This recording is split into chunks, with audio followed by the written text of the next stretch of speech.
Hello friend, I welcome all of you on my YouTube channel EP Prayagraj.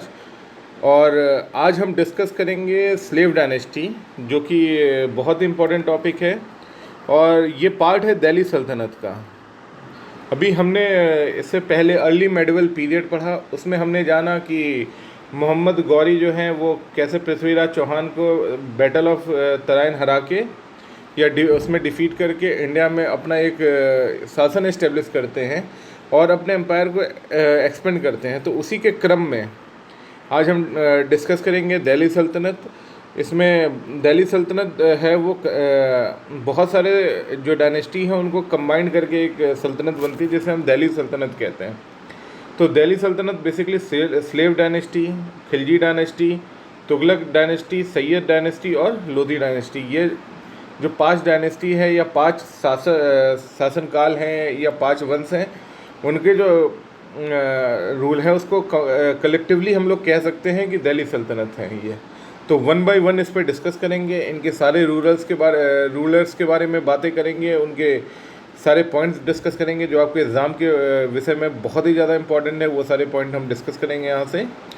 तो बने रहिए हमारे चैनल ईपी प्रयागराज के साथ। और आइए स्टार्ट करते हैं दिल्ली सल्तनत।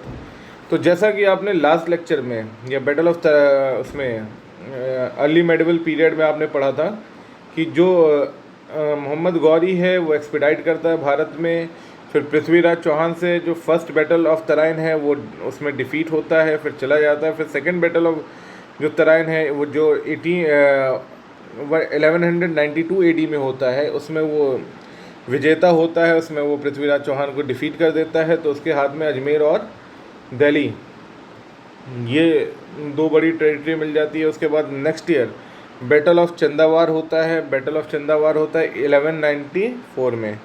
1194 में एक बहुत ही इम्पोर्टेंट बैटल होता है, बैटल ऑफ चंदावार। तो चंदावार में ये डिफीट करते हैं, कमेंट करिए बच्चों, ये डिफीट करते हैं जयचंद को। अब आपको कमेंट सेक्शन में मुझे बताना है कि जयचंद जो है वो किस डायनेस्टी के रूलर होते हैं। मैंने लास्ट लेक्चर में डिस्कस किया था। उसके बाद ये इन्हें डिफीट करते हैं और एक कन्नौज जो है, कन्नौज पे भी इनका शासन हो जाता है। तो एक बड़ा सा क्षेत्र जो है इनके नॉर्थ इंडिया का एक बड़ा सा क्षेत्र इनके उसमें होता है, कब्जे में होता है या कैप्चर करते हैं। तो ये कुतुबुद्दीन ऐबक जो कि उनका जनरल होता है, उसको जो अपने कैप्चर टेरिटरीज़ होते हैं इंडिया में उसको देखभाल के लिए अपॉइंट करते हैं कि यहाँ पे एडमिनिस्ट्रेशन वगैरह जो है कुतुबुद्दीन ऐबक को हैंड ओवर करते हैं और कहते हैं कि जो भी ये टेरिटरीज़ हैं जो मैंने कैप्चर किया उसे आप देखभाल करो। इसके बाद एक इंसिडेंस होता है 1206 में, 1206 एडी में, जब मोहम्मद गौरी जो है उनकी डेथ हो जाती है। इनके डेथ के बाद जो है कुतुबुद्दीन ऐबक अपने आप को एक इंडिपेंडेंट रूलर डिक्लेयर कर देते हैं और अपने आप को सुल्तान प्रोक्लेम करते हैं और एस्टेब्लिश करते हैं सल्तनत डायनेस्टी, या तो हम इसे कह सकते हैं स्लेव डायनेस्टी। स्लेव डायनेस्टी, गुलाम वंश, ये इसे हम कह सकते हैं। क्यों कह सकते हैं? क्योंकि ये देखिए जनरल थे, जो कुतुबुद्दीन ऐबक हैं वो जनरल हैं मोहम्मद गौरी के, तो बेसिकली ये इनके गुलाम हैं। अब जो इनके जो बाद वाले शासक हैं जो भी हैं वो कहीं ना कहीं किसी के जनरल थे या एक दूसरे के स्लेव थे। तो इस डायनेस्टी को या इस जो पूरा एक वंश है उसे हम लोग कहेंगे स्लेव डायनेस्टी या मुग़ल गुलाम वंश। तो आइए इसको स्टार्ट करते हैं, गुलाम वंश को या स्लेव डायनेस्टी को। तो देखिए जो इसके सबसे प्रोमिनेंट या जो फर्स्ट लीडर हैं जिन्होंने एस्टेब्लिश किया है डायनेस्टी वो हैं Qutbuddin Aibak. Qutbuddin Aibak founded the slave dynasty और इनका जो हेडक्वार्टर था वो इंद्रप्रस्थ में था, मिलिट्री हेडक्वार्टर। और जो इनकी कैपिटल थी, कैपिटल जो थी वो लाहौर में थी, वो लाहौर में थी, ठीक है। और इन्होंने कुतुब मीनार का जो कंस्ट्रक्शन है वो स्टार्ट कर दिया था, कुतुब मीनार बनवाना शुरू कर दिया था, लेकिन इनकी बीच में मृत्यु हो जाती है इसलिए कुतुब मीनार को ये कंप्लीट नहीं करा पाते हैं। तो इनके जो नेक्स्ट रूलर होंगे इल्तुतमिश, वो शमसुद्दीन इल्तुतमिश, वो उसको कंप्लीट कराएंगे, ठीक है। तो इन्होंने who started the construction of Qutub Minar, तो आपको याद रखना है कुतुबुद्दीन ऐबक। और इन्होंने कुतुब मीनार को जो है वो कुतुबुद्दीन बख्तियार काकी जो एक सूफ़ी संत हैं उनके रिस्पेक्ट में इसे एस्टेब्लिश किया था या बनवाया था।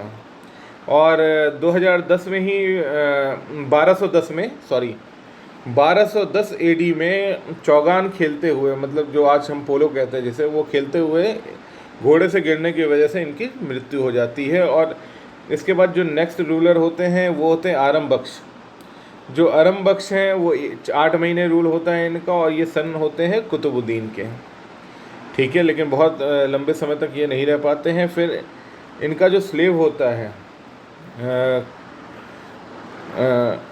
कुतुबुद्दीन ऐबक के जो स्लेव होते हैं वो जो है इस डायनेस्टी को लेते हैं, और उनका नाम होता है इल्तुतमिश। ये स्लेव होने के साथ साथ उनके सन इन लॉ भी होते हैं। तो he was the son in law of Qutbuddin Aibak and also the general. और ये इल्बरी ट्राइब से बिलोंग करते हैं। ये इल्बरी ट्राइब्स याद रखना है आपको, क्योंकि ये यूपी पीसीएस में 1 से 2 बार प्रश्न आ चुका है।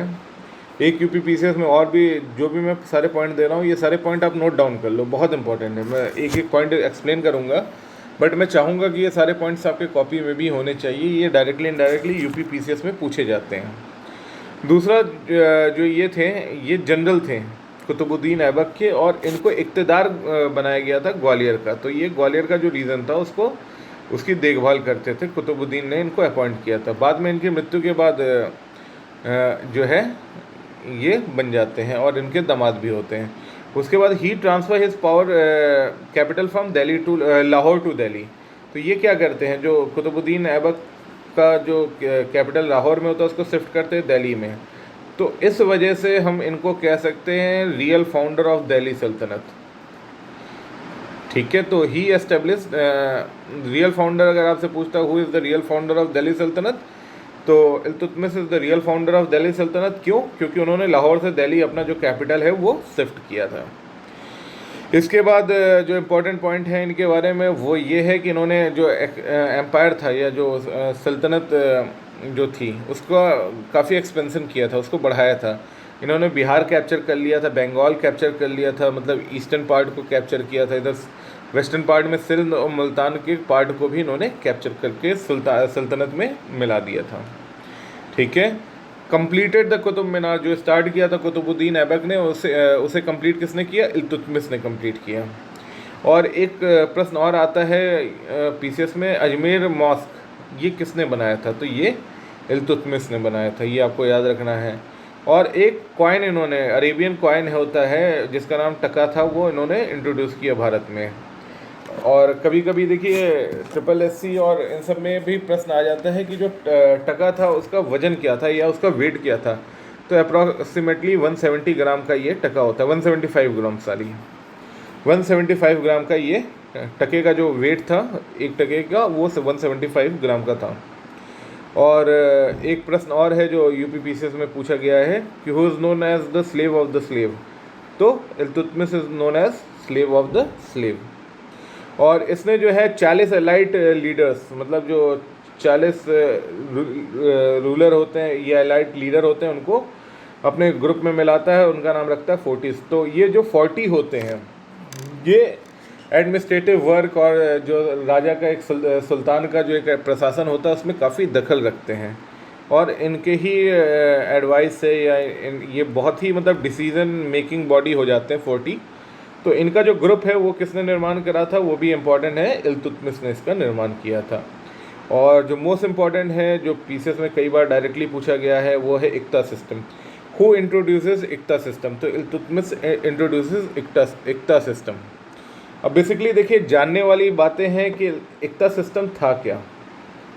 इक्ता सिस्टम, तो बेसिकली इक्ता सिस्टम आज जो हम लोग प्रोविंशियल सिस्टम होता है कि एक सेंट्रल होता है, उसके कई छोटे छोटे राज्य होते हैं, वैसे ही एक सल्तनत है, उस सल्तनत में कई छोटे छोटे प्रोविंसेस आप मान लो या छोटे छोटे स्टेट्स हैं, ठीक है। इन स्टेट को हम लोग कहेंगे इक्ता, ठीक है। और इन इक्ता को जो देखभाल करेंगे या जो इन इक्ता के जो हेड होंगे उनको कहेंगे इक्तेदार।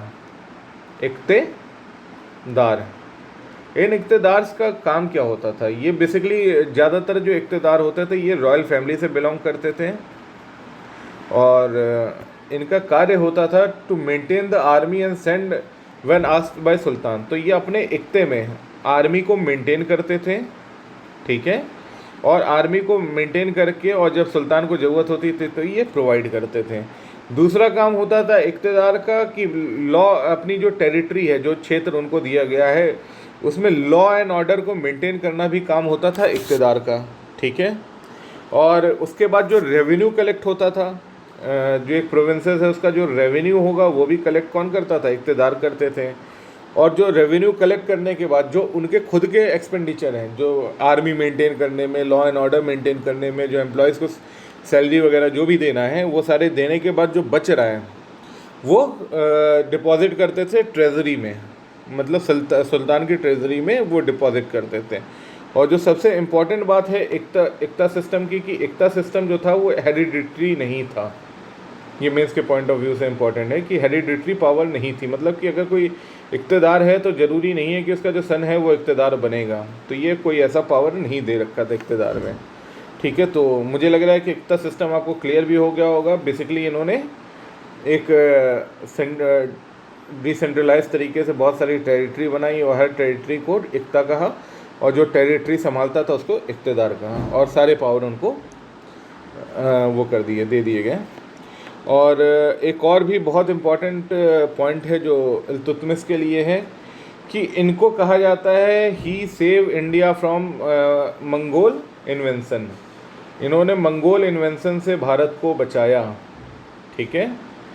या कभी आपसे प्रश्न पूछ लेगा who save India from Changez Khan invention, ठीक है। तो चंगेज़ खान के इन्वेंशन से भारत को किसने बचाया?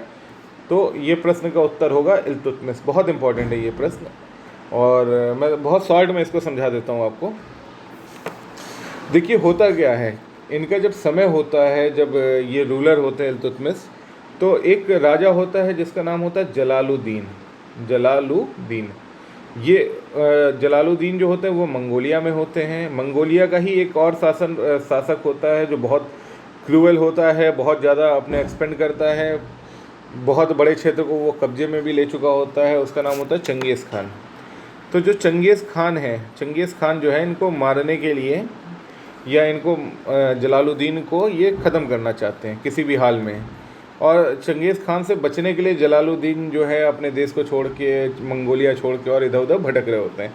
इसी दौरान ये जो है इंडिया के बॉर्डर पे आ जाते हैं या इंडिया के क्षेत्र में आना चाहते हैं, और ये इल्तुतमिश से मदद मांगते हैं। इल्तुतमिश से कहते हैं कि जो है इनको बचाया जाए या सेव किया जाए। लेकिन इल्तुतमिश जो है मंगोल खान से परिचित थे कि ये बहुत बड़ा इन्वेडर है, या अगर हमारे भारत में आता है तो हमारे शासन को भी दिक्कत हो सकती है। तो इन्होंने क्या करते हैं कि जो उनको हेल्प करने से ये मना कर देते हैं, ठीक है। और जलालुद्दीन को हेल्प करने से मना करने की वजह से हम इनको कहते हैं कि ही saves the India from Mongol Khan invention या मंगोलिया इन्वेंशन या चंगेज़ खान इन्वेंशन। तो आई थिंक मेरा पॉइंट क्लियर हो गया होगा। तो इल्तुतमिश के बारे में यही सारे पॉइंट थे जो इम्पोर्टेंट थे और परीक्षा में पूछे जाते हैं। तो जो भी बेटा जो भी मैं डिस्कस कर रहा हूँ उसको थोड़ा ध्यान दीजिए, और हो सके तो पेन और कॉपी लेके बैठिए, नोट्स करिए, नोट बनाते रहिए।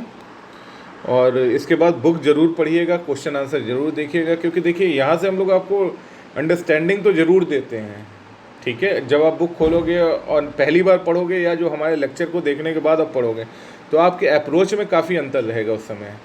तो मैं ज़रूर आपसे कहूँगा कि बुक तो ज़रूर पढ़िए। अगर आपको सेलेक्ट होना है तो बुक पढ़िए, हमारे साथ अंडरस्टैंडिंग डेवलप कीजिए, तब बुक पढ़िए, तो आपको बहुत ही ज़्यादा मज़ा आएगा और सब कुछ आपको समझ में आने लगेगा। तो अब इम्पॉर्टेंट रूलर हैं इल्तुतमिश के बाद, उसकी बात कर लेते हैं।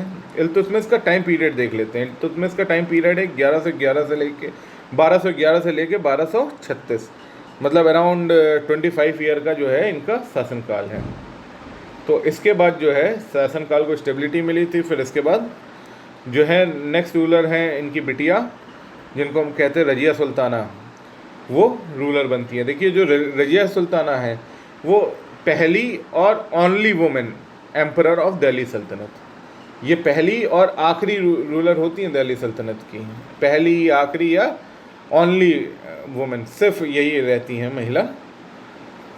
और बेसिकली क्या करती हैं, जो मुस्लिम ट्रेडिशन होते हैं महिलाओं के लिए, जो वस्त्र होते हैं कुछ, उनको हमेशा चेहरे को ढक के रहना होता है, ये सब ये नहीं करती हैं। ये कोर्ट में हमेशा ओपन फेस बैठती हैं और आर्मी के साथ हंटिंग पे भी, शिकार के लिए भी जाती हैं। और 4 साल बहुत अच्छा संभालती हैं ये, लेकिन इनके भाइयों में राज्य को लेके और इनसे हमेशा मतभेद रहता है। उसके बाद एक अल्टूनिया का एक रिवॉल्ट होता है, उसको सप्रेस करती हैं ये, और इनके ही जो मास्टर ऑफ फोर्सेस होते हैं, मास्टर ऑफ फोर्सेस जो इनके जो घुड़सवार या घोड़ों के जो हेड होते हैं उनका नाम होता है याकुत। तो याकुत के साथ इनके कुछ संबंध भी होते हैं, निजी संबंध होते हैं, ठीक है। और इसी के दौरान जब ये अल्तूनिया का जो वो है कैप्चर करने जाती हैं, तो वहाँ पे अल्तूनिया के जो शासक होते हैं इख्तियारुद्दीन अल्तूनिया, ये कैप्चर कर लेते हैं रजिया को और याकुत को ये समाप्त कर देते हैं।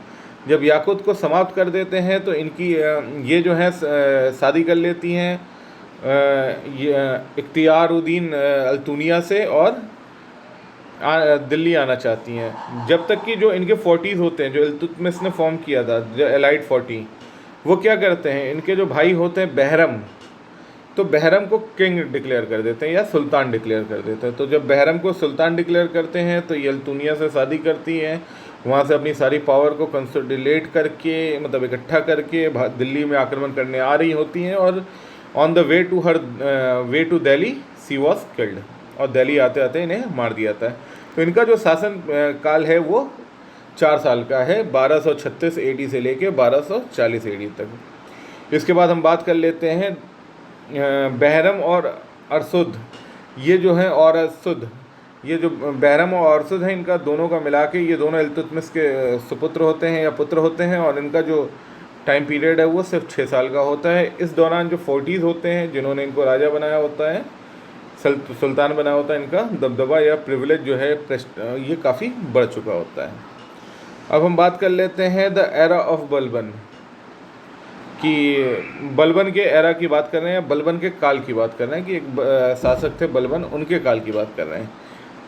देखिए, जो बलबन होते हैं बहरम और अरसुद के बाद, इनके विषय में विस्तार से डिस्कशन हम करेंगे, लेकिन अभी हम लोग ये समझ लें गयासुद्दीन बलबन जो थे, इनके विषय में कुछ जो ज़रूरी तथ्य हैं ये समझते हैं।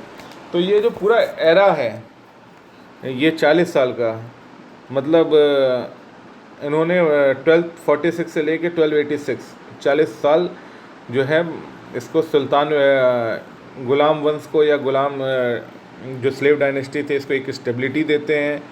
ये नसीरुद्दीन मोहम्मद, जो कि इल्तुतमिश के ये भी पुत्र होते हैं, उनको थ्रोन करते हैं या उनको राजा बनाते हैं, उनके साथ अपनी बेटी का विवाह कराते हैं और जो स्टेबिलिटी प्रोवाइड करते हैं। 20 साल तक राजा भले ही नसीरुद्दीन महमूद रहते हैं, लेकिन नसीरुद्दीन महमूद के होते हुए भी शासन जो होता है वो सारा सब कुछ बलबन के हाथों में होता है। बलबन ही ये सारा जो शासन है या रूल है इसको चला रहे होते हैं, ठीक है।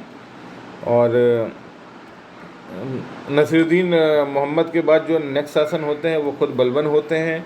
इनका रियल नाम जो होता है या सही असली ओरिजिनल नाम जो होता है इनका, ये होता है उलुग खान, ठीक है। और आते ही राजा बनते ही सबसे पहले क्या करते हैं, ये 40s जो होता है 40 एलाइट वाला, ये इसको ब्रेक करते हैं, क्योंकि इनको पता है कि जो एलाइट 40 हैं ये कहीं ना कहीं इनके लिए भी खतरा बनेंगे, जो रजिया सुल्ताना किस लिए बनते हैं।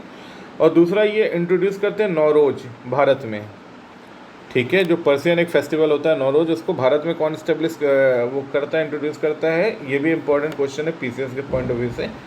तो ये बलबन करते हैं, गयासुद्दीन बलबन। और इन्होंने जो नॉबल थे, जो नॉबल्स होते हैं, जो शासन में बहुत ज़्यादा उनका वर्चस्व होता है, उनको खुश करने के लिए, to make noble happy, he does not appoint Indian Muslim at the higher position. तो अपने नॉबल्स को खुश करने के लिए ये इंडियन मुस्लिम्स को, क्योंकि इंडियन मुस्लिम्स को ये लोग असली मुसलमान नहीं मानते उस समय, तो ये उनको खुश करने के लिए इंडियन मुस्लिम्स को किसी को भी हायर पोजीशन पे अपॉइंट नहीं करते हैं। To make the noble happy he doesn't appoint any Indian Muslim, ठीक है। और उसके बाद है इन्होंने दीवान अर्ज, ठीक है, एक मिलिट्री डिपार्टमेंट होता है दीवान अर्ज, इसको इस्टेब्लिश किसने किया, ये बलबन ने किया था, इंपॉर्टेंट है ये। उसके बाद ही was the last powerful ruler of the slave dynasty, slave dynasty या गुलाम वंश के जो सबसे कह लीजिए कि अंतिम जो शक्तिशाली शासक होते हैं वो होते हैं गयासुद्दीन बलबन। और इनकी जो मृत्यु है वो 1287 में होती है, ठीक है। और 1287 के बाद जो इनका एम्पायर है, जो गुलाम वंश है, वो धीरे धीरे वीक होने लगता है। उसके बाद जो आखिरी रूलर है, इनके विषय में भी इम्पोर्टेंट है, ये केकाबाद नाम होता है, केकाबाद। और केकाबाद जो होते हैं वो लास्ट रूलर होते हैं स्लेव डायनेस्टी के। तो कभी कभी ये भी प्रश्न पूछ लेता है, who was the last ruler of slave dynasty. तो आपको याद रखना है Kaiqubad is the last ruler of slave dynasty. और इन्हीं को रिप्लेस करते हैं जलालुद्दीन खिलजी। जलालुद्दीन खिलजी केकाबाद को रिप्लेस करते हैं और एक नया एम्पायर एस्टेब्लिश करते हैं। उस एम्पायर का नाम होता है खिलजी डायनेस्टी, खिलजी एम्पायर। तो नेक्स्ट जो भी लेक्चर होगा हम डिस्कस करेंगे खिलजी एम्पायर के बारे में, खिलजी डायनेस्टी के बारे में। होप आपको हमारा लेक्चर समझ में आया हो, यहाँ से आपको काफ़ी चीज़ें मिली हो, फैक्ट मिले हों। तो अगर आपको हमारा वीडियो पसंद आया हो तो कृपया इसे लाइक करें, वीडियो हमारे चैनल को सब्सक्राइब करें और बेल आइकन प्रेस करें ताकि हम आपको हमारा हमेशा लेटेस्ट नोटिफिकेशन प्राप्त होता रहे। धन्यवाद।